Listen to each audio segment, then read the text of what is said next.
Well, hello. It's Karen McDermott Rolfe, independent advisor with Creative Memories, and I'm back with my monthly technique challenge. Once a month, I share a new technique challenge with my cropping group on Facebook, and we'd love for you to join us at Karen's Croppers on Facebook. I challenge all of my followers to use the monthly technique to create a layout and share it into the group for an entry into my monthly door prize drawing. So I would love to see your version of a layout created with the technique that I'm going to show you today. I'm going to be using the original Border Maker system with the mirrored scallops Border Maker cartridge and the Lullaby Lane Baby Girl and Lullaby Lane papers. If you'd like to purchase any of these tools or materials, you can do so at creativememories.com/user/Karen. You can also find me on my blog at karencrops.com. So let's get started with the monthly technique. This is not a technique that I created. This is not an original technique. I don't know where I saw this technique over the years, but it's a good one and I like it, and I don't believe I've shared it yet with my followers. So I am inserting here a piece of the Lullaby Lane Baby Girl paper into the tray of our Border Maker system. I've opened the arm and I've opened the tray. I'm lining the paper up in the tray, and I'm closing the arm, and then I'm folding the tray along the back. Now we know that our paper is straight and it's tight. I'm going to insert the Border Maker cartridge into the housing unit, and it will click when you pop it in. You'll see that there's an embossed mark here on the white top of the housing unit, and I'm going to match up that embossed line with these notches here on the arm of the tray. When those pieces match up, you'll see that the housing unit just kind of pops right into there. You'll see I'm kind of just moving it down, and then it kind of fits into place. And then that is when I press the lever. So when I have those notches matched, and it goes into place. So for this technique, I have I didn't punch all the way through.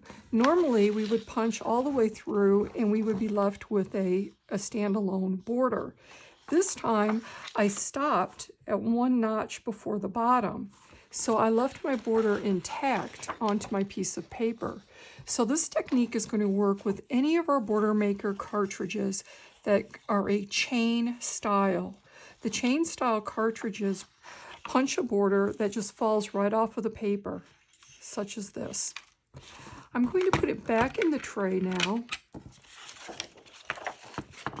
And this time, I'm going to line it up. I'm just going to fold back this partial border that I've already punched, and I'm going to line up the major part here of the paper into the tray. And I'm going to start again at the top.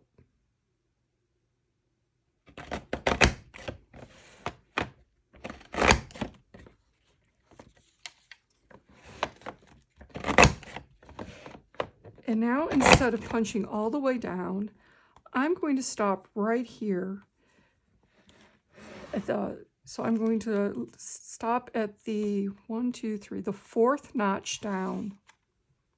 Okay. And then I'm going to do this a few more times. So I'm going to open the tray back up. I'm going to insert the paper back in. I'm going to leave these partial borders just dangling off the side. I have the edge of the paper into the tray, and I'm closing the arm and folding the tray back. Again, I'm going to start here at the top.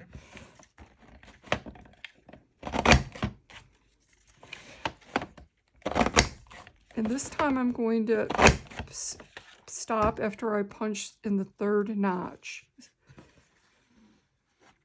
So you see how I'm doing that kind of sequentially there.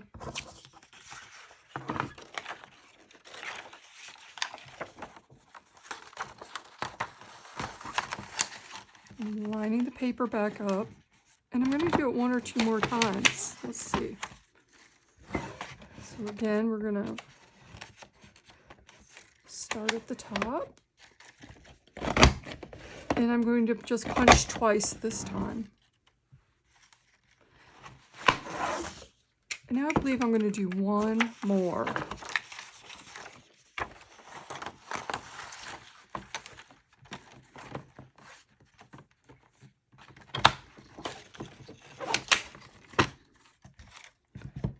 And this time I'm just going to punch 1 time and stop.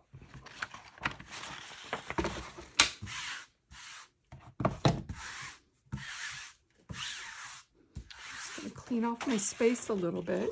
Now you can see I have all these little partial borders dangling down. We do have some little paper strips that were left behind.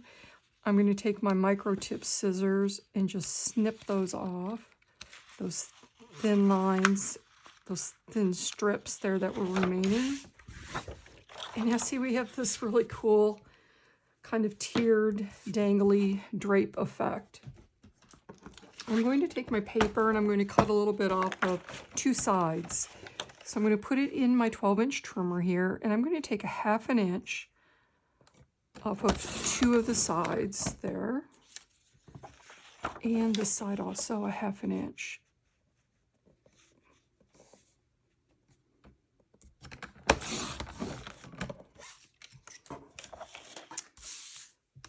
And now I'm going to take another piece of the designer paper, and I'm going to lay this on top of it. And I wasn't sure which one I wanted to use. I wanted to kind of compare. I was really thinking this one here, the darker one, is going to give me a little bit more contrast. And isn't that just makes a really cool decorative effect.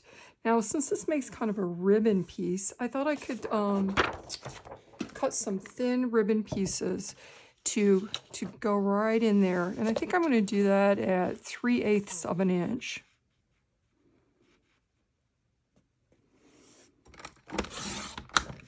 Let me check that sizing before I trim more. Yeah, I want 3/8 of an inch. And I'm using this designer paper with the little diaper pins on it and the grid mark. I'm going to be able to do some piecing there, but I do believe I might need 1 more. 3/8 of an inch also, if we're looking here at the trimmer is opened up, and we know the trimmer is going to cut on the dashed cutting line that's the furthest to the left. And since I'm right-handed, when I'm cutting in small increments, I always use the ruler here to the right of the cutting strip. And for a 1/4 inch is right at the edge of the gray cutting mat. A 1/2 inch is the first larger line over. But the very first black line that's to the right of the cutting strip, that is 3/8 of an inch. So 3/8 of an inch is that first black line to the right of the gray cutting strip. So now I have some 3/8 of an inch strips that I'm going to cut to size, and I'm going to just add them here as another little decorative element to my layout. I think what I'm going to do is to apply some repositional tape right onto the border pieces. I'm going to make sure I have a good amount there right at the top and the bottom. And I'm going to tape my strips right to it. And it's going to overhang a little bit.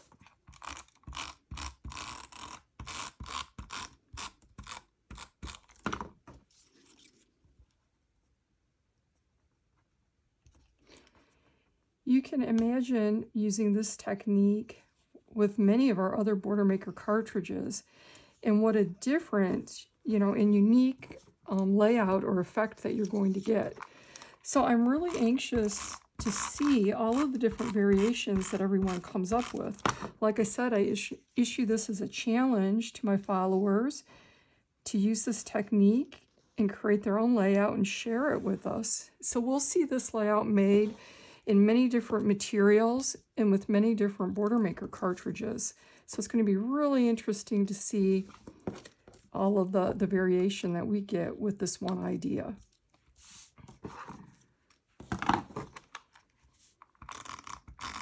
So I just cut off that overhang with my scissors, and now with these smaller pieces, I'm just going to use those to adhere to the last two borders.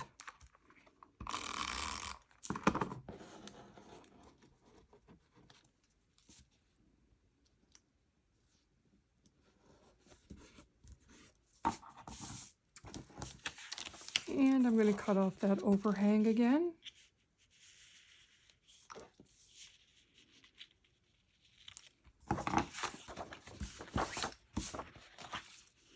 Now there's many different ways that you could arrange this depending on what side of the paper you punched, but I could have the borders going this way, running vertical, or I could have them running horizontal too, across the top or the bottom of the layout.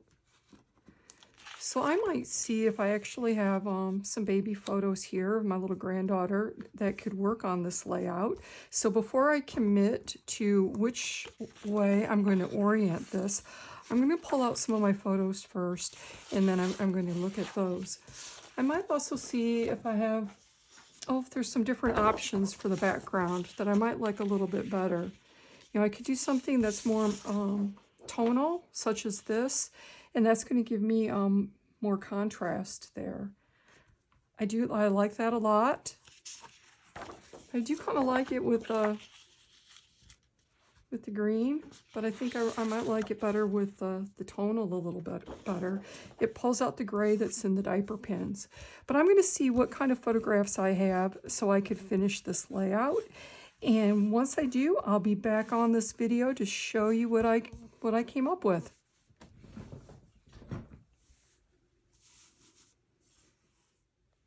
Well, I'm back with my completed layout now.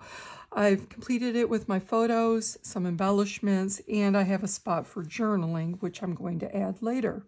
It did take me a few minutes to decide how I wanted to orient the background of the layout.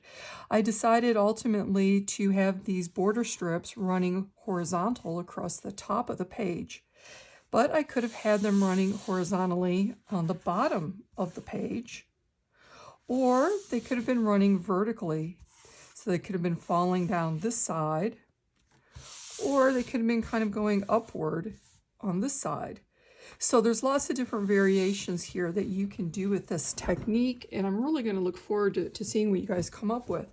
I just pulled a few of our current Border Maker cartridges that are chain style to give you some more ideas on some different cartridges you could use. I think it would be really nice with our rope Border Maker cartridge. Take a look at the Seaside collection and see what you can do with the rope. The mirrored triangles also. This is really super versatile. It'll go with any collection that we have. So this would be another nice chain Border Maker cartridge. And then the ribbon wave could be also another interesting Border Maker cartridge to use with this technique. But like I said, just look in your stash of Border Maker cartridges for any chain style cartridge that you have to do this technique. Create a layout, take a photo, and share it into my private group on Facebook called Karen's Croppers. I have an album created specifically for this technique. I ask all of you to add photos of your layouts into that album, and you'll be entered into my monthly door prize drawing. All right, everyone, thanks so much for visiting with me.